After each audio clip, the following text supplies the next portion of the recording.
Welcome back to my channel. ಇವತ್ತಿನ ನಮ್ಮ ಪಯಣ ಹುಲ್ಗಿ ಕ್ಷೇತ್ರ. ಹುಲ್ಗಿ ಕ್ಷೇತ್ರಕ್ಕೆ ನಾವೆಲ್ಲರೂ ಸೋಮವಾರ ಬಂದ್ವಿ. ಸೋಮವಾರ ಏನಕ್ಕೆ ಬಂದ್ವಿ ಅಂದರೆ, ವಾರದ ದಿನ ಬಂದರೆ ನಮಗೆ ನೆಮ್ಮದಿಯಾಗಿ ಸಮಾಧಾನವಾಗಿ ದರ್ಶನ ಆಗಲ್ಲ. ಊರಿಂದ ಅಪ್ಪ ಅಮ್ಮ ತಂಗಿ ಅವ್ರು ಬಂದಿದ್ದರಿಂದ ಅವರಿಗೆ ಹುಲಿಗೆಮ್ಮನ ತೋರಿಸ್ಬೇಕು, ಹುಲಿಗೆಮ್ಮನ ದರ್ಶನ ಆಶೀರ್ವಾದ ಮಾಡಿಸ್ಬೇಕು ಅಂತ ಬಹಳ ದಿನದಿಂದ ಆಸೆ ಇತ್ತು. ಸೊ ಇದೇ ಅವರೆಲ್ಲ ಮೊದಲ ಬಾರಿಗೆ ಅವ್ರನ್ನೆಲ್ಲ ನಾನು ನನ್ನ ಮಕ್ಕಳು ಕರ್ಕೊಂಡು ಬಂದ್ವಿ. ಹುಲ್ಗಿ ಕ್ಷೇತ್ರದ ಬಗ್ಗೆ ಹೇಳಬೇಕಂದ್ರೆ, ಸುಮಾರು 800 ವರ್ಷಗಳಿಂದ ಇಲ್ಲಿ ಸ್ಥಾಪಿತವಾಗಿರುವಂತಹ ಶ್ರೀ ಹುಲ್ಗಿ ಕ್ಷೇತ್ರ.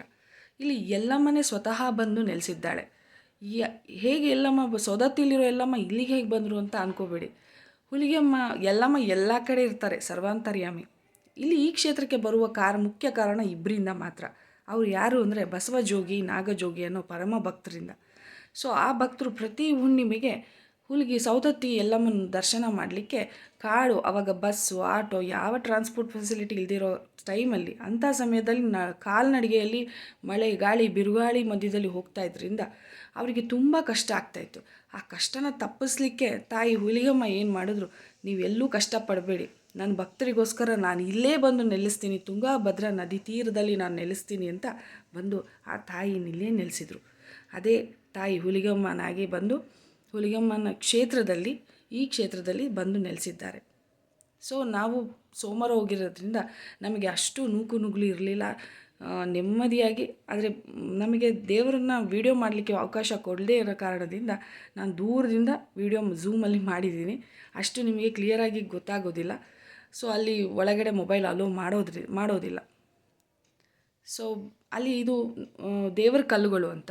ನಮ್ಮ ಮನಸ್ಸಲ್ಲಿ ಏನೇ ಹರಕೆ ಇಟ್ಕೊಂಡ್ರೂ ಆ ಹರಕೆನ ಮನಸ್ಸಲ್ಲಿ ನೆನೆಸಿ ಆ ಎಲ್ಲ ಕಲ್ಲುಗಳನ್ನು ಸರಾಗವಾಗಿ ಎತ್ತಿದ್ರೆ ನಾವು ಅಂದ್ಕೊಂಡಿದ್ದು ಆಗತ್ತೆ ಅಂತ ಸುಮಾರು ಜನ ಭಕ್ತರು ಅದನ್ನೇ ಮಾಡ್ತಾಯಿದ್ದಾರೆ. ಸುಮಾರು ಜನ ನಾವು ಇದನ್ನು ಆಲ್ರೆಡಿ ಮಾಡಿದ್ದೀವಿ ಕೂಡ. ಸೊ ಈ ಕಲ್ಲುಗಳನ್ನ ಸರಾಗವಾಗಿ ಯಾರು ಎತ್ತುತ್ತಾರೆ, ಸೊ ಅವರ ಅಂದ್ಕೊಂಡಿದ್ದು ಮನೋ ಇಚ್ಛೆ ನೆರವೇರುತ್ತೆ ಅಂತ. ಅದೇ ರೀತಿ ಈ ದೇವ್ರ ಕಲ್ಲನ್ನು ಮನಸ್ಸಲ್ಲಿ ನೆನೆಸ್ಕೊಂಡು ನಮ್ಮ ಏನು ಇಚ್ಛೆ ಇದೆ ಆ ಕಲ್ಲನ್ನು 3 ಸುತ್ತು ತಿರುಗಿಸ್ತಾರೆ. ಸೊ ತಿರುಗಿಸಿ ಬಂದರೆ ನಮ್ಮ ಮನೋ ಇಚ್ಛೆ ನೆರವೇರಿಸ್ತಾಳೆ ಆ ತಾಯಿ ಅನ್ನೋ ನಂಬಿಕೆ. ಸೊ ಹುಲಿಗೆಮ್ಮನ ಇದು ರಥೋತ್ಸವ, ತಾಯಿಯ ರಥೋತ್ಸವ ಇದರಲ್ಲೇ ಮಾಡೋದು. ತಾಯಿಯನ್ನು ಹುಲಿಗೆಮ್ಮ ದೇವಿಯ ರಥೋತ್ಸವ ನಡೆಯುವಂಥದ್ದು. ಸೊ ಹೂವಿನಿಂದ ಅಲಂಕೃತವಾಗಿದೆ, ಬಹಳ ಸುಂದರವಾಗಿದೆ ನೋಡಲಿಕ್ಕೆ. ಹುಲಿಗೆಮ್ಮ ಕ್ಷೇತ್ರಕ್ಕೆ ಬರಲಿಕ್ಕೆ ಹೊಸಪೇಟೆಯಿಂದ 17ರಿಂದ 18 ಕಿಲೋಮೀಟರ್ ಇದೆ. ಅದು ಕೊಪ್ಪಳ ಡಿಸ್ಟಿಕ್ಕಲ್ಲಿ ಬರುತ್ತೆ. ನಿಯರ್ ಮುನಿರಾಬಾದ್ ಹತ್ತಿರದಲ್ಲೇ ನಮಗೆ ಸಿಗುತ್ತೆ. ನೀವು ಬಸ್ಸು ಫೆಸಿಲಿಟಿನೂ ಇದೆ, ಅದರ್ ಟ್ರಾನ್ಸ್ಪೋರ್ಟ್ ಫೆಸಿಲಿಟಿ ಕೂಡ ಇದೆ. ಶ್ರೀ ಮಾತಂಗ ದೇವಿಯ ಮೂರ್ತಿ ಇದೆ, ಅಲ್ಲಿ ಕೂಡ ಮಾತಂಗ ದೇವಿಯನ್ನು ಪೂಜಿಸ್ತಾರೆ. ಸೊ ಇದು ಮಾತಂಗ ದೇವಿ. ನಾವು ಮಾತಂಗ ದೇವಿಯ ದರ್ಶನ ಮಾಡಿ ತಾಯಿ ಕೈ ಮುಗಿದು, ನಮಗೆ ಮೊದಲನೇ ಸಲ ನಮಗೆ ನಾವು ತುಂಬ ಸಲ ಹೋಗಿದ್ದೀವಿ, ನಾನು ನನ್ನ ಹಸ್ಬೆಂಡ್ ಮಕ್ಕಳೆಲ್ಲ. ನಾವು ಹೋಗೋದೆಲ್ಲ ಸಂಜೆ ಮೇಲೆ 4 o'clock ಮೇಲೆ ಆದ್ದರಿಂದ ನಮಗೆ ಅಲ್ಲಿ ಪ್ರಸಾದ ಸಿಗ್ತಾ ಇರಲಿಲ್ಲ. ಯಾಕಂದರೆ ಮಧ್ಯಾಹ್ನ 3 ಗಂಟೆಗೆ ಪ್ರಸಾದ ಸ್ಟಾಪ್ ಆಗುತ್ತೆ. ಇದೇ ಫಸ್ಟ್ ಟೈಮ್ ನಮಗೆ ಪ್ರಸಾದ ಸಿಕ್ಕಿದ್ದು, ಯಾಕಂದರೆ ಇನ್ನು 3 ಗಂಟೆ ಆಗಿರಲಿಲ್ಲ, 2:30 ಆಗಿತ್ತು. ಸೊ ಪ್ರಸಾದ ತುಂಬ ರುಚಿಯಾಗಿತ್ತು, ಅನ್ನ ಸಾಂಬಾರು ರುಚಿಯಾಗಿತ್ತು. ಪ್ರಸಾದನ ಸ್ವೀಕರಿಸಿ ನಂತರ ತಾಯಿ ತುಂಗಾಭದ್ರಾ ನದಿ ತೀರದಲ್ಲಿ ಮೊದಲ ಹೆಜ್ಜೆ ಇಟ್ಟಿದ್ದು ಪಾದಗಟ್ಟಿ ಅಂತ. ಆ ಸ್ಥಳದಲ್ಲಿ ಮೊದಲಿಗೆ ಬಂದು ಅವರ ಹೆಜ್ಜೆ ಗುರುತಿದೆ. ಸೊ ಅವರು ಇಲ್ಲಿ ಹೆಜ್ಜೆ ಇಟ್ಟು ನಂತರ ಅಲ್ಲಿ ಬಂದಿದ್ದು ಅಂತ ಒಂದು ನಮ್ಮ ಪ್ರತೀತಿ ಇದೆ. ಸೊ ಏನು ನಾನು ನಿಮ್ಮಲ್ಲಿ ತೋರಿಸ್ತಾ ಇದ್ದೀನಲ್ವ, ಇಲ್ಲಿ ಈ ನದಿ ತೀರದಲ್ಲಿ ಮೊದಲಿಗೆ ತಾಯಿ ಬಂದು ಇಲ್ಲಿ ಹೆಜ್ಜೆ ಇಟ್ಟಿದ್ದು, ಪಾದ ಗುರುತಿದೆ ಅವ್ರದ್ದು. ಸೊ ಏನಿದೆ ಅಲ್ಲ, ಇದು ಇಲ್ಲಿ ಅವರು ಪೂಜಿಸ್ತಾರೆ. ಈ ಜಾಗದಲ್ಲಿ ತಾಯಿಯ ಹೆಜ್ಜೆ ಗುರುತಿದೆ. ಸೊ ಇಲ್ಲಿ ಎಲ್ಲರೂ ಪೂಜೆ ಮಾಡ್ತಾರೆ. ಅವ್ರದ್ದು ಏನೇ ಹರಕೆಗಳಿರುತ್ತೆ, ಸುಮಾರು ಜನ ಹರಕೆ ಕಟ್ಕೊಡ್ತಾರೆ. ಪ್ರತಿದಿನ ಸಾವಿರಾರು ಜನ ಹರಕೆ ತೀರಿಸ್ತಾ ಇರ್ತಾರೆ ಬಂದು. ಅವರು ಇಲ್ಲಿ ಮೊದಲು ತಾಯಿಗೆ ನೈವೇದ್ಯ ಅರ್ಪಿಸಿ ಪೂಜೆ ಸಲ್ಲಿಸಿ ಆಮೇಲೆ ಇಲ್ಲಿ ಬಂದು ದೇವಸ್ಥಾನದಲ್ಲಿ ತಾಯಿಗೆ ಪೂಜೆ ಸಲ್ಲಿಸಿ ಅವರ ಹರಕೆನ ಕಂಪ್ಲೀಟ್ ಮಾಡ್ತಾರೆ. ಸೊ ಇದೇ ಪದ್ಧತಿ ನಡೀತಿರುವಂಥ ಪದ್ಧತಿ. ಯಾರು ಹರಕೆ ಇಟ್ಕೊಂಡಿರ್ತಾರೆ, ಸೊ ಅಪ್ಪ ಅಮ್ಮ ಮಕ್ಕಳು, ನಾನು, ತಂಗಿ, ಸೊ ನಾವೆಲ್ಲರೂ ಅವ್ರು ಬಂದಿದ್ರಲ್ಲ ಊರಿನ ಅಂತ ಎಲ್ಲರೂ ಜೊತೆಯಲ್ಲಿ ಬಂದು ಹುಲಿಗೆಮ್ಮನ ಕ್ಷೇತ್ರಕ್ಕೆ ತಾಯಿ ಹುಲಿಗೆಮ್ಮನ ದರ್ಶನವನ್ನು ಪಡೆದ್ವಿ. ನಂತರ ಬರ್ತಾ ಅದೇ ಹೊಸಪೇಟೆಗೆ ಬರುವಾಗ ಡ್ಯಾಮ್ ರೋಡಲ್ಲಿ ಸರ್ಕಲಲ್ಲಿ ನಮ್ಮ ಶ್ರೀ ಸಾಯಿಬಾಬಾರ ದೇವಸ್ಥಾನ ಇದೆ. ತುಂಬ ಸುಂದರವಾಗಿದೆ, ರಮಣೀಯವಾಗಿದೆ. ಅಲ್ಲಿ ಬೇವಿನ ಮರ, ಆ ಫೀಲಿಂಗ್ ಹೇಗಿದೆ ಅಂದರೆ ಒಳಗೆ ಎಂಟ್ರಿ ಆಗ್ತಿದ್ದಂಗೆ ಆ ಪಾಸಿಟಿವ್ ವೈಬ್ರೇಷನ್ ಫೀಲ್ ಆಗುತ್ತೆ.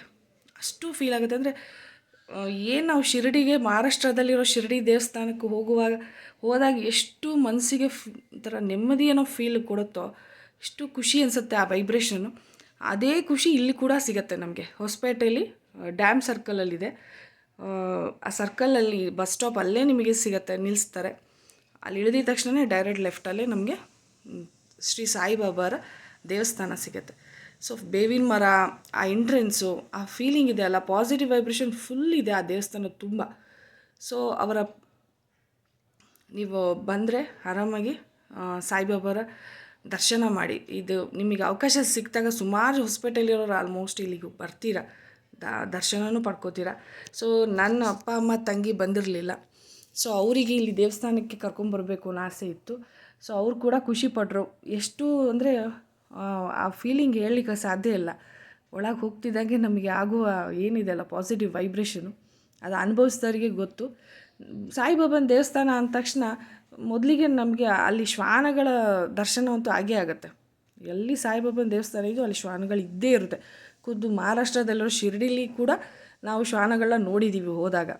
ಸೊ ಇದು ಹೊಸಪೇಟೆಯಲ್ಲಿರೋ ಶಿರಡಿ ಸಾಯಿಬಾಬಾರ ದೇವಸ್ಥಾನ ಎಂಟ್ರೆನ್ಸು. ಸೊ ಒಳಗೆ ಹೋಗ್ತಿದ್ದಂಗೆ ಅಷ್ಟು ಗಣೇಶನ ದರ್ಶನ. ಸೊ ಇಲ್ಲೇ ಕೂತಿದ್ದಾರೆ ವಿರಾಜಮಾನವಾಗಿ ನನ್ನ ಸಾಯಿಬಾಬಾರು. ಮೊದಲಿಗೆ ನಾವು ಗಣೇಶನ ದರ್ಶನ ಮಾಡೋಣ.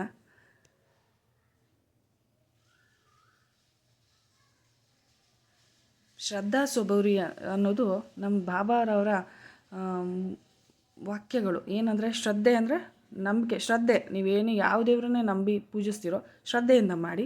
ಸಬೂರಿ ಅಂದರೆ ತಾಳ್ಮೆಯಿಂದ ಕಾಯಿರಿ. ನೀವೇನು ಕೇಳಿದ ತಕ್ಷಣ ಇನ್ಸ್ಟೆಂಟಾಗಿ ಅಲ್ಲೇ ಬಹುಮಾನ ಕೊಡಲಿಕ್ಕಾಗಲ್ಲ. ಸೊ ಕಾಯಬೇಕಲ್ವ, ಏನೇ ಆಗಲಿ ನೀವು ತಾಳ್ಮೆಯಿಂದ ಸಹನೆಯಿಂದ ಕಾಯಿರಿ. ನಂಬಿಕೆ ಮಧ್ಯದಲ್ಲಿ ಎಲ್ಲೂ ಡ್ರಾಪ್ ಮಾಡಬೇಡಿ, ಕಳ್ಕೊಬೇಡಿ. ಸೊ ನಾನಿದ್ದೀನಿ, ಎಲ್ಲೇ ಇದ್ದರೂ ನೀವು ನಂಬಿಕೆ ಇಟ್ಟು ನನ್ನ ಮೇಲೆ ಕಾಯ್ತಾ ಇದ್ದರೆ ನಿಮ್ಮ ಪರಿಸ್ಥಿತಿನ ಬದಲಾಯಿಸೋ ಶಕ್ತಿ ನನಗಿದೆ. ನಾನು ಬದಲಾಯಿಸ್ತೀನಿ. ಅಲ್ಲಿವರೆಗೂ ತಾಳ್ಮೆಯಿಂದ ಕಾಯಬೇಕಷ್ಟೆ. ನಿಮ್ಮ ಸಮಯ ಬರೋವರೆಗೂ ಈ ಪರೀಕ್ಷೆಗಳು. ಸೊ ನೋಡಿ, ಅದ್ಭುತವಾದ ದರ್ಶನ, ಸಾಯಿಬಾಬಾರ ಅದ್ಭುತವಾದ ದರ್ಶನ. ಎಷ್ಟು ಫೀಲ್ ಆಗುತ್ತೆ ಅಂದರೆ ಆ ದೇವ್ರ ದರ್ಶನ, ಬಾಬಾರ ದರ್ಶನ ನೋಡ್ತಿದ್ದಂಗೆ ನನಗೆ ದೇವಸ್ಥಾನ ಬಿಟ್ಟು ಬರಲಿಕ್ಕೆ ಮನಸ್ಸಾಗಲ್ಲ. ಅಲ್ಲೇ ಕೂತ್ಕೊಂಡು ಧ್ಯಾನ ಮಾಡೋಣ ಅಷ್ಟು ಪಾಸಿಟಿವ್ ಫೀಲಿಂಗ್ ಇದೆ, ವೈಬ್ರೇಷನ್ಸ್ ಇದೆ. ಸೊ ಇದು ಸಂಪೂರ್ಣವಾದ ಸಾಯಿಬಾಬಾರ ದರ್ಶನ. ಸೊ ದರ್ಶನ ಆದಮೇಲೆ ಇನ್ನು ಮುಂದೆ ಬಂದರೆ ಇಲ್ಲಿ ಸಾಯಿಬಾಬಾ ದೇವಸ್ಥಾನದಲ್ಲಿ ವಿಶೇಷವಾಗಿ ಏನಪ್ಪ ಅಂದರೆ ಅಲ್ಲಿ ಪ್ರಶ್ನೆ ಮತ್ತು ಉತ್ತರದ ಪುಸ್ತಕಗಳಿರುತ್ತೆ. ನಿಮಗೆ ಮನಸ್ಸಲ್ಲಿ ಏನೇ ಗೊಂದಲ, ನೋವು, ಸಮಸ್ಯೆ, ಕಷ್ಟ ಇದ್ದಲ್ಲಿ ಆ ಮನಸ್ಸಲ್ಲಿ ದೇವರನ್ನ ಪ್ರೇ ಮಾಡಿ ನೀವು ಆ ಪುಸ್ತಕದಲ್ಲಿ ಒಂದು ಪ್ರಶ್ನೆಯನ್ನು ಇಟ್ಕೊಂಡು ಅಲ್ಲಿ ಕಾಯಿನ್ಸ್ ಕೊಡ್ತಾರೆ, ಟೋಕನ್ಸ್. ನಿಮ್ಮ ಪ್ರಶ್ನೆನ ಮನಸ್ಸಲ್ಲಿ ಹಾಕ್ಕೊಳ್ಳಿ, ಬಾಬಂಗೆ ಕೇಳಿ ಇದಕ್ಕೆ ಉತ್ತರ ಬೇಕು, ಗೊಂದಲದಲ್ಲಿದೆ. ಅಲ್ಲಿ ಅವರು ಬಾಬಾನ ನೆನೆಸಿ, ಸಾಯಿಬಾಬಾರನ್ನ ಪ್ರಾರ್ಥನೆ ಮಾಡಿ ನೆನೆಸ್ತಾ ಒಂದು ಟೋಕನ್ನ ಎತ್ಕೊಂಡಾಗ ಆ ಟೋಕನ್ನಲ್ಲಿರೋ ನಂಬರ್ನ ಆ ಬುಕ್ಕಲ್ಲಿ ನೀವು ಹುಡುಕಿದಾಗ ನಿಮಗೆ ಆ ಪ್ರಶ್ನೆಗೆ ನಿಮಗೆ ಉತ್ತರ ಸೂಕ್ತವಾಗಿ ನಿಮಗೆ ಅಲ್ಲಿ ಸಿಕ್ಕಿರುತ್ತೆ. ಸೊ ಈ ದೇವಸ್ಥಾನದಲ್ಲಿ ಅದೊಂದು ವಿಶೇಷತೆ ಇದೆ. ಇದು ನಾವು ಸುಮಾರು ಸಲ ಅದನ್ನು ಮಾಡಿದ್ದೀವಿ. ಸಮಂಜಸವಾಗಿದೆ ಉತ್ತರ. ನಾವೇನು ಎಕ್ಸ್ಪೆಕ್ಟ್ ಮಾಡ್ತಿರ್ತೀವಿ, ನಿರೀಕ್ಷಿಸ್ತೀವಿ, ನಾವು ಯಾವ ಪರಿಸ್ಥಿತಿಲಿ ಒದ್ದಾಡ್ತಿರ್ತೀವೋ ಅದಕ್ಕೆ ಕರೆಕ್ಟಾಗಿ ಹೇಳಿ ಮಾಡಿಸಿದಷ್ಟು ಉತ್ತರ ಅವರೇ ಬಂದು ನಮಗೆ ಹೇಳ್ತಾ ಇದ್ದಾರೆ ಅನ್ನೋಷ್ಟು ಅನಿಸುತ್ತೆ ಆ ಉತ್ತರ ನೋಡಿದಾಗ. ಸೊ ಯಾರಾದರೂ ನೆಕ್ಸ್ಟ್ ಟೈಮ್ ನೀವು ದೇವಸ್ಥಾನಕ್ಕೆ ಹೋದಾಗ ದಯವಿಟ್ಟು ಅದನ್ನು ಮಾಡಿ ನೋಡಿ. ನಿಮಗೆ ಒಂಥರ ಅದ್ಭುತವಾದ ಫೀಲಿಂಗ್ ಬರುತ್ತೆ. ಇವತ್ತು ಆ ದಿನ ತುಂಬಾ ಅದ್ಭುತವಾಗಿತ್ತು. ಒಂದು ತಾಯಿ ಹುಲಿಗೆಮ್ಮನ ದರ್ಶನ ಆಯಿತು. ತುಂಬಾ ತೃಪ್ತಿಯಾಗೋಷ್ಟು, ಆತ್ಮಕ್ಕೆ ತೃಪ್ತಿಯಾಗೋಷ್ಟು ದರ್ಶನ ಆಯಿತು, ರಶ್ ಇರಲಿಲ್ಲ. ಅದಾದ ನಂತರ ಸಾಯಿಬಾಬಾರ ದರ್ಶನ, ನನ್ನ ಸಾಯಿ ಅಪ್ಪಾಜಿಯ ದರ್ಶನ ಕೂಡ ಅದ್ಭುತವಾಗಿ ಆಯಿತು. Thank you for watching.